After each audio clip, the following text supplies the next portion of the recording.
back pain from the nerve impingement again. They got the claws in you, my friend. Into your claim I'll fight again. Depose the witness from the... Good morning, everybody. Welcome to a virtual session of the Justice Team podcast. That song was a parody of Crash sung by Greg Schaefer. I think that might be the best version of a parody song that we've done. There's some good ones out there, but Greg really knocks it out of the park. Today we're going to go over something that is near and dear to my heart, which is leaving the shackles of a law firm and going out on your own, going solo. All of our panelists have gone out solo, most of them very recently. So they have a fresh idea in their head of what to do to get started, why they got started, how they get started. But first, we'll introduce everyone. We'll go right next to me, the little square next to me. It might not be the same squares for everyone. So, Steve, why don't you introduce yourself, where your practice is. Don't go too deep in what you do because we're going to get there. Sure. I'm Steve Rosen.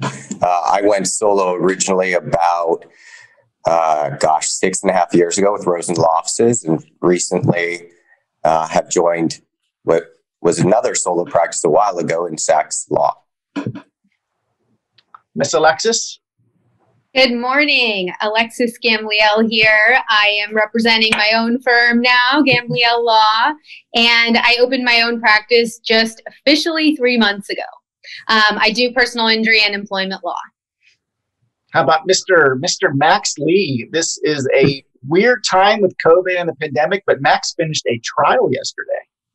Yeah. Hi, everybody. My name is Max Lee from the law office of Maximo & Lee. I'm based in downtown LA. I do personal injury law, employment law, and housing law. And I opened up my firm in 2014. All right. So, everyone knows, usually if you're listening, you understand I'm one of the Simon brothers. I'm Brad Simon. My brother, Bob, started his own shingle in 2008 or 2009, and then he couldn't figure out how to write motions or even letters were elusive to him. So he brought me on board and we formed the Simon Law Group now over 11 years ago. So it wasn't a true going solo. He does have a twin brother that complements what he can't do, and he complements what I can't do. I did a podcast the other day and talked about how I'm the world's worst deposition taker. I get embarrassed and shy, and if the defendant tells me they didn't do it, I just believe them and move on. So it's very bad, but at least I have my brother that can pick up the slack for that. So Steve, talk about picking up the slack. Like I think you were with a defense firm first before you decided to move over to the plaintiff world. Like, can you explain a little bit why you did that and how? Sure. So I was with a defense firm for a while, actually, almost 8 years. I started out of law school as a summer clerk, like a lot of people do. Got an offer, started as a first year, worked my way up, basically to partnership consideration. And the first time I was up for partnership consideration, the day before, I resigned to open up my own firm. I didn't personally love the defense side as far as positioning goes. I like working with people. Well, I just want to, Steve's in the Justice HQ office in Orange County. And in the background, I think I see Marat, our bartender. Our usual Justice Team bartender is back. I think that's him. Is that Marat back there? And wow, you got some eyes. He's all the way back at very good. Brad. My silhouette identification is bar to none. You should tell him. I'm going to message him, tell him to make some drinks for you. You're in downtown, or you're in the Orange County Justice HQ location, and Alexis is in the downtown Justice HQ location. I'm in my house. Max is in an undescript room with a door. Right. Just in purgatory right now. So, Steve, you decided to go out on your own, but why didn't you choose the partnership? That was probably going to be some steady money. It was probably going to be something where, it was consistent. And then you went from consistency to something that's very inconsistent. Yeah, freedom. I mean, that's the basic answer. The reason I went solo was I had a 2-year-old boy. I wanted to have more freedom, coach baseball, coach soccer. And when I originally went out, my goal was, hey, I make a good living on the defense side. If I can match that being my own boss, that's the way to go. Just give myself more freedom. And Alexis, you're very recent. You're new to the game, and I'm sure you're experiencing firsthand what it means to be a lawyer, but also a business owner. You're the IT professional. You are the HR professional. You are a software specialist, but you're also a lawyer. Why don't you explain kind of your process of going out on your own, why, and kind of the challenges that you started out with? Sure. So I started my own practice after working for a larger plaintiff's firm for several years. I clawed my way into that firm during law school. I worked there as law clerk for 2 years before coming on as an attorney. And I'm grateful for that experience because it allowed me to get tons of experience early on. I was taking between 1 and 2 depositions per week, defending between 1 and 2 depositions per week. And I was lucky if I was seated in my office at my desk for any appreciable amount of time. So that process of being in court, being in depositions so frequently gave me a lot of insight into what it takes to be the best lawyer I can be. So after having that experience, all I really needed was courage. And like Steve said, that allure of freedom was very enticing, but I wasn't ready until I had some important things happen to me in my life, including the birth of my first child. And that, I think, really gave me a sense of maturity that I took with me into my practice. And I do take it with me every day. It makes me, I think, just a better human being, which makes me, in turn, a better lawyer. And then the other thing that happened to me was I had a pretty significant death in my family. And having the experience of my mother-in-law passing away after we were very, very close really brought home that circle of life, experiencing a death and a birth very close in time, which I thought to myself, every day is something that we need to appreciate. And if you don't take your life by the horns, no one's going to force you to do that. So you have to do it yourself. And so that's what I did. Every day is a gift, and that's why they call it the present.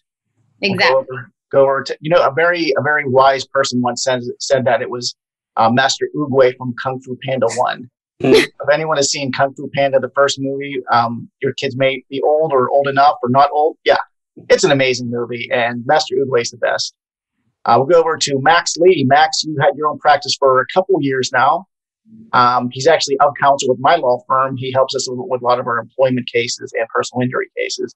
Max, like I said, finished a trial yesterday, which is like the golden egg, a golden ticket, Willy Wonka, to be able to do that in today's world with not being a criminal or an expedited trial. Max, why don't you tell us about, I'd love to hear about your trial, but first let's talk about the law offices of Max Lee. So thanks for having me here. It's great to meet up with all of you guys, Steve, Alexis, Brad. Hearing you guys and your very thoughtful, very considered paths to your firms is very inspiring because that was not me. I represent the people who, by necessity, had to go solo. So I was with a firm in my out in Pasadena, where the general area where I grew up. And after 2 years, I just couldn't do it anymore. I didn't have the experience that Alexis had of taking a lot of depos. I think I took 1 deposition the entire time I was there. Maybe I defended 1 or 2. I had 2 trials as a second chair, but really as a potted plant because I didn't get to do any openings, closings. They weren't even jury trials. With Steve, you wanted more freedom. I just needed to get out of there. And so I went out on my own, no money, living with my mom, just setting up my quote unquote office, which was just my laptop and my scanner and my printer in my sister's room because it was bigger than mine. And she was off saving, people as a doctor. And I just hustled. And for the first 6 months, I had no clients. For the first 6 months, I had nothing really. So I just learned as much as I could. And I met as many people as I could. And I just started getting some very bad cases, and I worked them up, and then I got some just bad cases, which look great to me, and then I finally got some okay cases. And years later, I'm glad to meet up with people like Steve and like Alexis, and consider them my colleagues, and be with the Simon Law Group is really an incredible achievement in my mind. And I always wanted to be a trial attorney, even though I didn't know what that meant early on. And I got to do a trial yesterday, which was my first time one since the stay-at-home orders got put in place. So I'm living the dream. So awesome. So like Max started out with 0 clients, which is the scariest thing to do.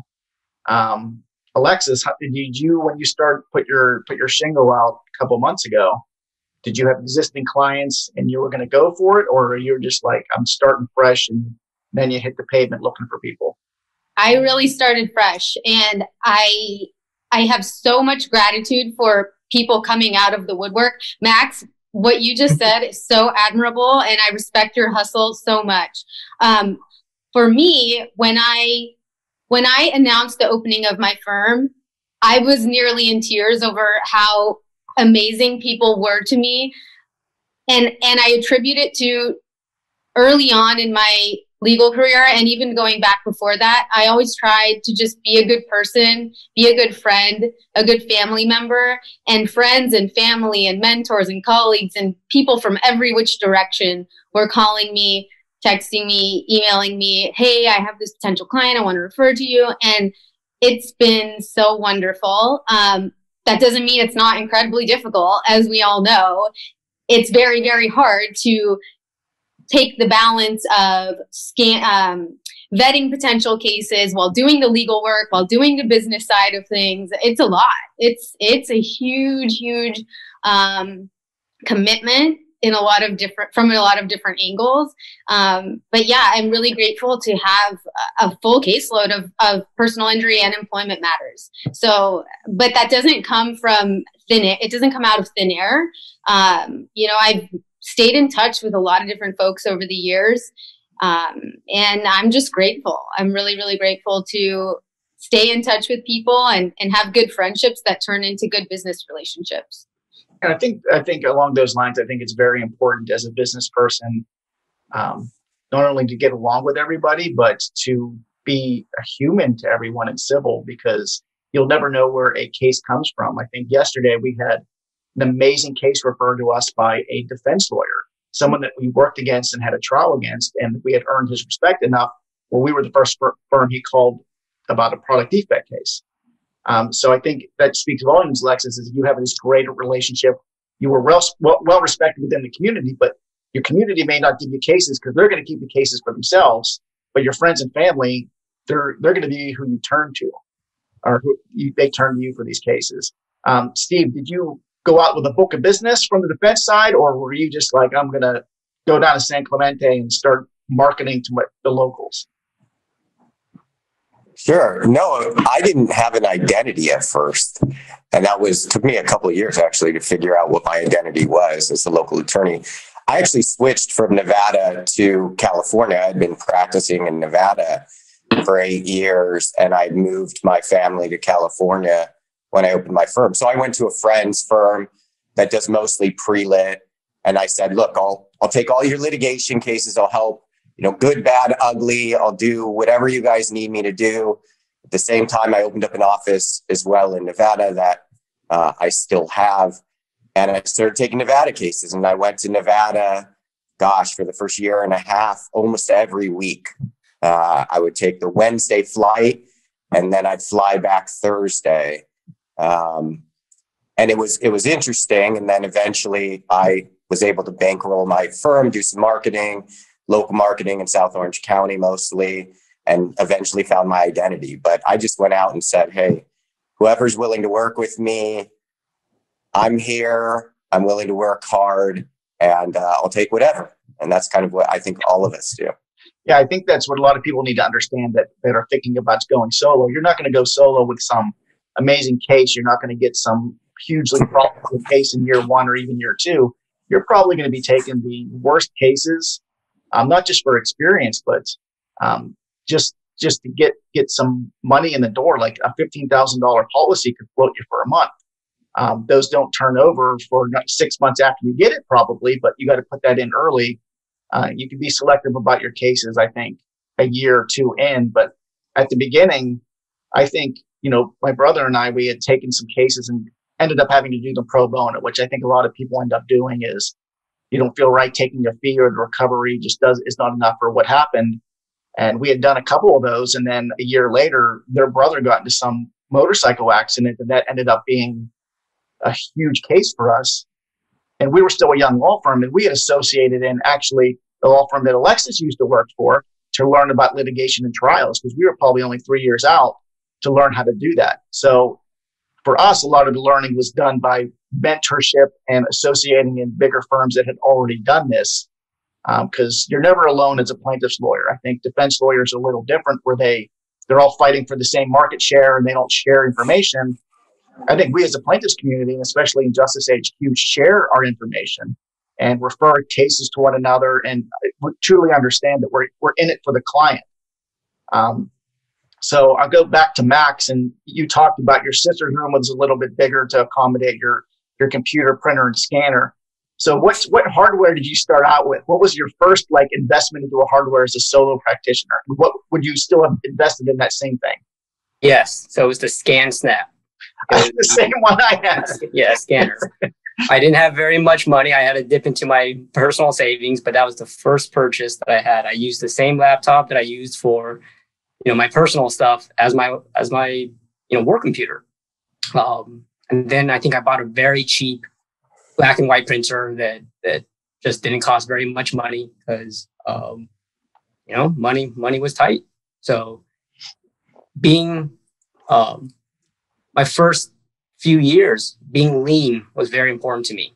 Being able to put as much money into the cases, into a deposition or court filings or trials, rather than having an office with a window that allowed me to actually look into the world, and instead of having time pass me by. I didn't have that for the first year. I had a virtual office, and I biked there, quite frankly, on my to pick up my mail. And I still keep those lessons in mind. I still keep that kind of mindset that the money should go to the clients, not to pad my ego, to have a nice office. It should go to the client. And that's the ethos that I had early on. Yeah, I think Max had settled a case that he worked with us a couple months ago for mid six figures, and he felt that he was ashamed he wasn't getting enough. And I had to explain to Max, this guy was drunk and fell off a wall. You pretty much knocked it out of the park for what happened there. And so Max really is a person that truly believes in recovery for the client. And I think that work ethic has earned him respect within the community. But when he started out, didn't know anything from anybody, where he was showing up at how many social events did you show up just trying to meet people? To meet people or to eat the food? Mostly the food and incidentally meeting some contacts. Well, okay. So I went to pretty much every single CALA event that they could. I got fed well at home, but turns down opportunity to get CALA pizza or Panda Express. Not anybody in my family, at least. But through that, I met just a lot of people from CALA that I consider really good friends, not just colleagues, but friends. The first time I met Bob, I think I stood out because I was wearing a red leather jacket.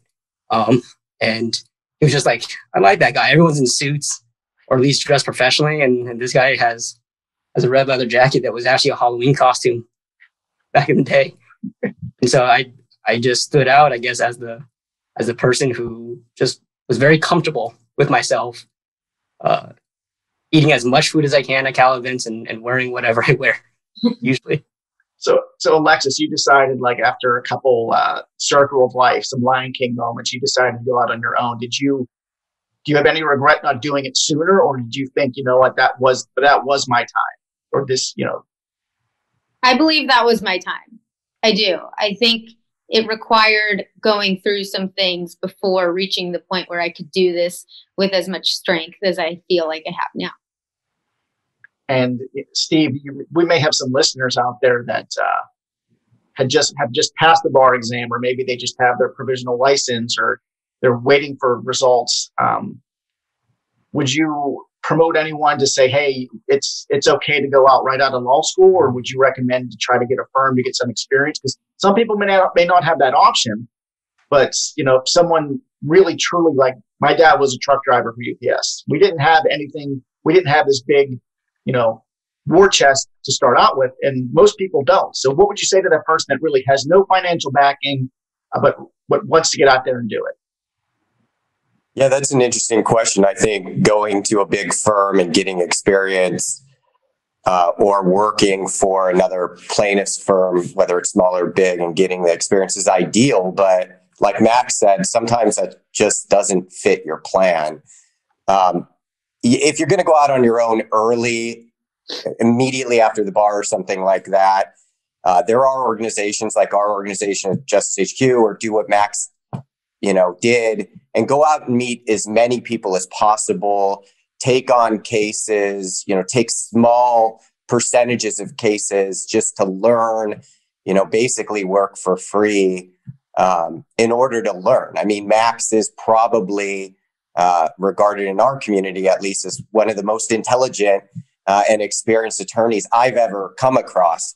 And it's hearing his story, it's probably because he spent all that are you talking about Max, like on this panel, or the other Max that we all? No, Max on this panel. I mean, I go to him with questions, with technical questions. He's usually great with it.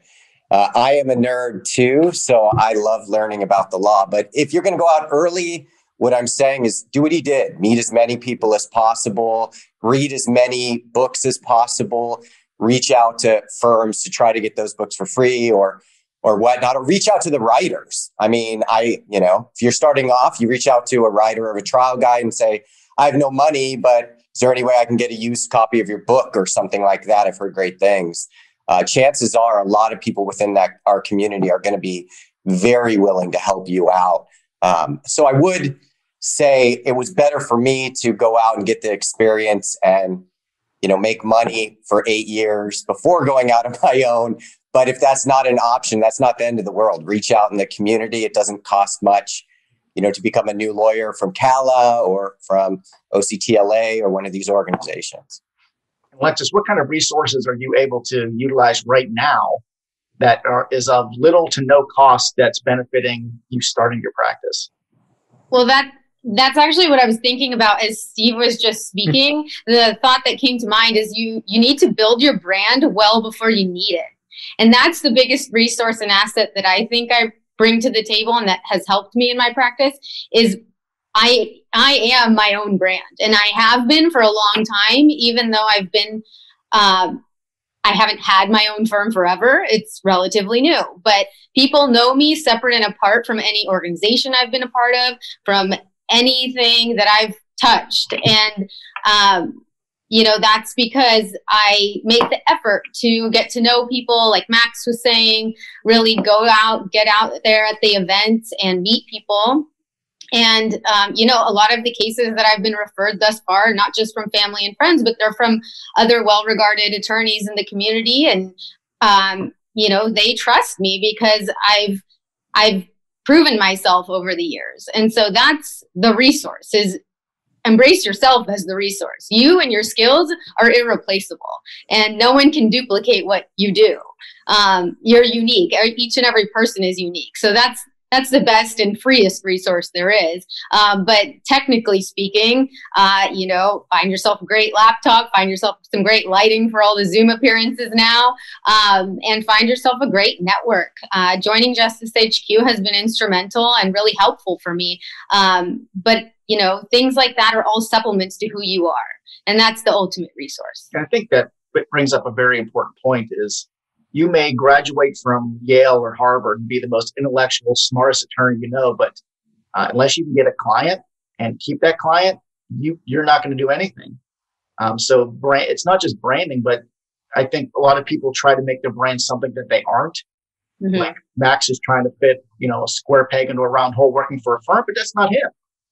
That's not him, and he's not going to be able to be successful trying to be something he's not. So I think that that's a very important thing, is just to be, we tell our kids, be true to yourself, and that people lose sight of that when they go to law school and then they get a firm and then they get stuck doing what they're doing, and maybe it takes a life and a death for us to be reborn. Yeah. So, and one other thing that I wanted to say on that topic too is, I left my previous firm on July 28, 2019. I filed my articles of incorporation on August 28, 2019, exactly a month later. And so in that month-long interim, there was a lot of soul searching that happened, but that was really the culmination of my whole life. You reach this point where you step into your power, and when you're ready and when that moment is for you, for each person. But it was interesting because during that month-long interim, I had a conversation with somebody who I've been friends with for a really long time. We crossed paths in the professional community through CALA initially. And she told me, as I was kind of looking at the landscape of what I wanted to do next, she said, what I was telling my husband the other day, Alexis doesn't need to work for somebody. She is somebody. And that stuck with me. And I was like, oh, this is an epiphany.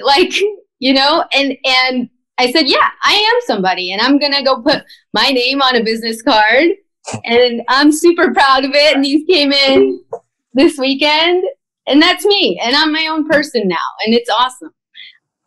You're also your own everything else. What other things have you found yourself doing that are not lawyer-like? Tech problems are the bane of my existence, but I am learning how to Google and solve each and every problem, and tap into every resource that I could possibly find to fix those things. But that never ends. But the problem solving is a very important skill, and will carry through to many different areas of the practice of law. But the tech problems are not my favorite part of having my own practice. So let's talk about tech real briefly, about what software solutions everyone is using just for the basics, like word processing, email, document database, just storage. So Max, what do you use for all of that? Or do you have different pieces that you're using? Different pieces, but I use Microsoft Word. When I first started out, I was like, hey, can I get away with just using Google Docs? Like something like free? And I very quickly realized no. So there are some costs you have to pay for the things that you need to pay for. So Microsoft Word, I got that through ScanSnap. That's a more expensive scanner out on the market. Well, fortunately, it comes with Adobe PDF software. Yep. Right. That's why I bought it. It came with a license for Adobe Acrobat 10 or whatever it was, and that was usually $300 for itself, and the scanner was $500. And I was like, hey, win-win. Exactly. Now it comes with like Nuance or like something else, but it still works. It still works. So, I bought things that were very reliable, but also, cost effective, that I could use for a while, but I knew it wasn't going to, break the bank. It wasn't the best by any means, but it was workable and usable.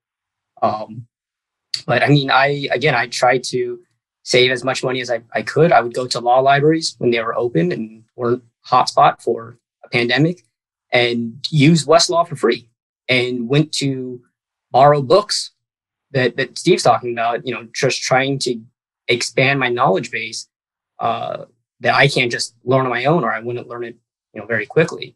So I spent, it was spending time to do that, to go to these places, and it was not as comfortable as, my office or like my home, but it was a way of me, again, saving money and getting the same quality of stuff, being able to do key sites so that I know that whatever I found on Google Scholar was still good law and not, completely like debunked and overturned. So, Steve, you have, well, I know you're with Sachs Law now, but for Rosenlaw, do you have a research Westlaw, Lexis? Do you use any of that? Do you have a subscription, or are you just using what Mac does, is Google Scholar, and hope and pray that the key site's still right? Yeah, I mean, I use LexisNexis now. I have for about the last year and a half. It was kind of a proud moment when I could afford LexisNexis and do the background searches, and I had enough clients to make it make sense. But yeah, Google, I subletted from other attorneys. That was kind of my path, and I used a lot of their resources. We didn't have JHQ when I started in 14. So I had to do that. In essence, I had to go find an attorney that was successful, look at Craigslist. I would, sublet some space from them until a more advantageous relationship opened up, a year and a half later or whatnot, and sublet from them. And just used other resources that I could find from other people. But I think Alexis hit it on the head. And if you're going to go out on your own, you have to be resourceful. I mean, we can all talk about all the different software and stuff we use, but when it comes down to it, you don't have money. You got to find it, right? So finding the software, finding the help is the way to find success, I guess.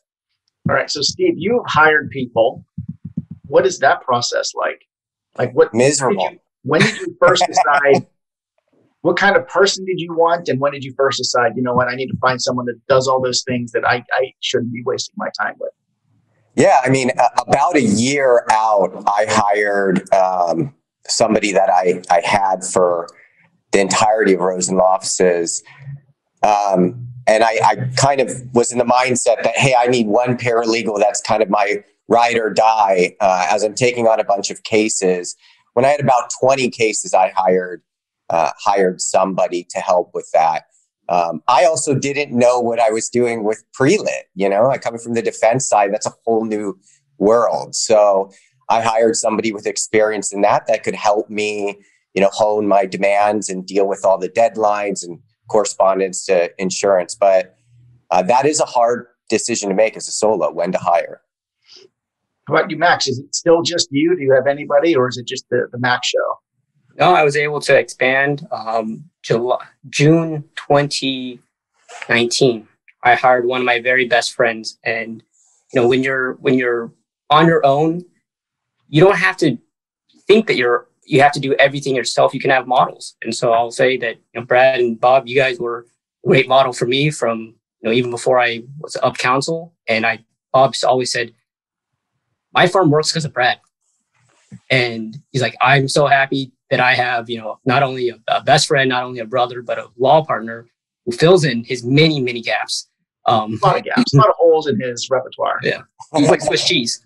So I said, hey, I don't have a blood brother. My sister, she's doing her own thing, being a doctor. Saving lives. I know, like saving babies as an OBGYN, whatever. We're all very disappointed. But so I had one of my best friends. He was looking for a better thing, and he fills in where I can be very scattered brain and loves ideas, but don't have the skills to make them work or the focus. He came on board as my director of operations, and then I hired a law clerk, for basically to kind of see what is out there for law students and to kind of get their perspective. And then I got a paralegal who she's just fantastic.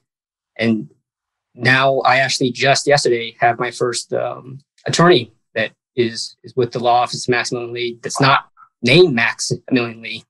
And so she and Bob actually connected her and with me, and I was able to take her from her former firm, and so we're trying to expand our trial practice. But hiring good people, hiring people you trust is just, you have to do that. So that's what Steve has. And I hope, and whenever Alexis is ready to have that to expand so she can do what she needs to do and kick butt in trial, which is what she's used to, and growing her business, but not doing everything. And so I'm learning that, going from the true solo, which is what I was on Friday, I guess, with staff, to now Monday. It's like, I run a firm. Now you got to start thinking about payroll and 401k deferment and all this fun stuff. What is that? Payroll? For no, what? You don't work for free? I see the IRS just joined our Zoom call. Sorry, Max. Oh, my bad. But yeah, that's the biggest, and I think Max talked about it, is hiring people you trust early. And it really is very important, because you got to let that person or people do things and be comfortable that they're doing them. I mean, our first handful of hires were they all had the last name Simon. And then when we ran out of family members, we brought on a guy named Eric Heath. And you guys have seen Eric a lot in the Slack channel, helping people nonstop. But it is a leap of faith. But once you take that leap of faith, you realize you can triple the amount of work that you're doing, because these people are taking care of things that we're balking your time down and probably doing better than you were. So a director of operations is a good first hire. A paralegal is a great first hire. Usually, I think for me, an associate comes down the line, because that's just a duplication of your skill set. Whereas as a solo coming out, starting their own practice, they probably need an administrative person to help in the office more. So Alexis, have you thought at all about bringing people on, or are you just going to see come what may? Yeah, and I think I need to correct some of the dates that I gave you early on, because I was referring to 2019. Obviously, 2020 was a big blur. So actually, those events actually occurred in 2020. Okay. So July 28, 2020 to August 28, 2020 is when I submitted my articles of incorporation. So here I am today, a few months later. And yes, it is a goal of mine to follow in Max's and Steve's footsteps to bring people on. I do feel like that will happen sooner than I may have thought would happen, which is a good thing. And hopefully that will free up some of my time to focus more on the lawyering. Although I do really enjoy the business planning and business development aspects. It's funny, actually, I was realizing when I was in high school, I was the president of the Future Business Leaders of America Club. And then in law school, I thought I had to leave all of those aspirations behind. And now I get to do both, which is really cool. But yes, freeing up my time, minimizing some of the more administrative things would be helpful. So yeah, I do have a goal of bringing some people on. And I think somewhat of a hybrid of a litigation assistant combined with paralegal would be probably my first hire, which is my goal in at least by the end of 2021. Yeah, I think like my brother and I, we co-founded with Teresa, Justice HQ, because of a lot of these things that people want to have that are just costly. Bringing somebody on is not only a commitment, but you feel like you're responsible for that life now. And that person, even if they're doing a bad job, you feel like, man, I got to keep this person employed. And it is a big step to bring on a human being to come and be, reliant on you for obviously money, but support emotionally. And you'll learn a lot more about their lives, and you become part of that family. Yeah. And that's what I hope Justice HQ is doing for everyone, is giving them part of the family and family members to turn to for information, for help, but also software solutions that can solve some day-to-day activities that you don't need to be focusing on. You can focus on being a great lawyer. Max, are you waiting on the judgment? Like, when is the court going to make a ruling, or is it any moment, or is it, a set timeline? We got the verdict. It was wow. It was the most bizarre trial. Judge Mackey, who is over 90 years old, we started, and at the end, when evidence was closed, I've done a few bench trials, and the more recent ones, especially in Los Angeles, the judges usually want written briefs. And I was like, Your Honor, what would you like to do for the scheduling for the written briefs? Like, what are you talking about? We're doing it now. We're doing it live. So we had to, my co-counsel and I, we had to do the numbers it was a wage and hour claim. So we had to calculate minimum wages over the course of the amount of time that my client, who was misclassified as independent contractor. So we had no wage statements, no personnel file, nothing, and just calculated on the spot. And I had to repeat myself like no less than 5 times about all the numbers and the dates. And I was with a very upset defense counsel like next to me, who really wasn't objecting. He was just arguing with the judge, like, your decision is not right. Fortunately, it was a plaintiff's verdict, $98,000 for damages alone, we get to add on prejudgment interest because it's wages that were supposed to be owed and waiving attorney's fees. Max Lee out there fighting for the people while we're out here doing podcasts and Zoom calls. I mean, that's phenomenal. And for the people listening out there, to be able to actually pull off a trial right now, the courts are backed up. There's not a lot of availability for Max to get in there and get justice for a misclassified worker is life-changing for that individual. So thank you, Max, for changing somebody's life. Hopefully you get all your attorney's fees as well, but I think just that award alone is going to change that person's perspective and probably their children's perspective.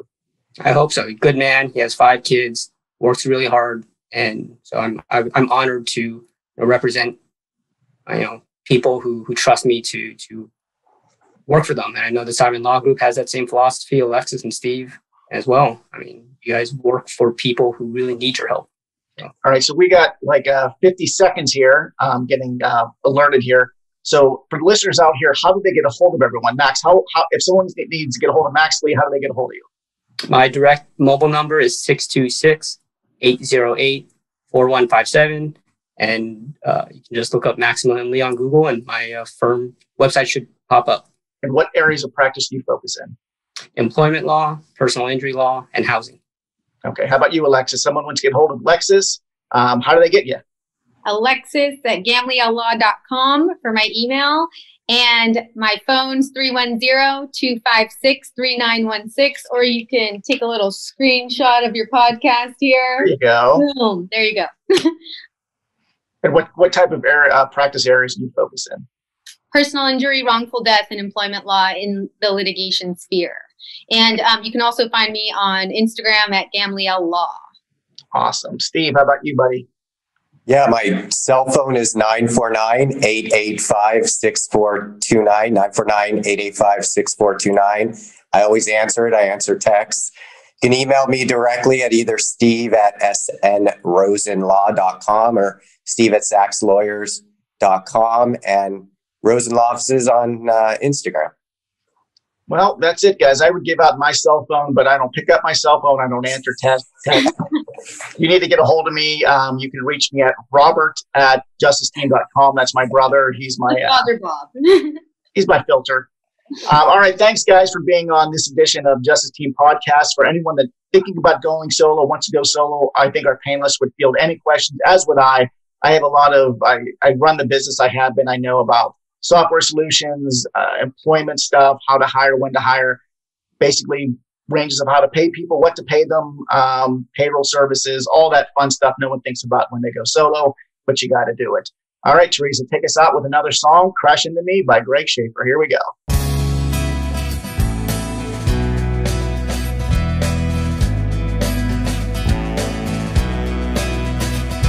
You've got a limp, you've got back pain from the nerve impingement again.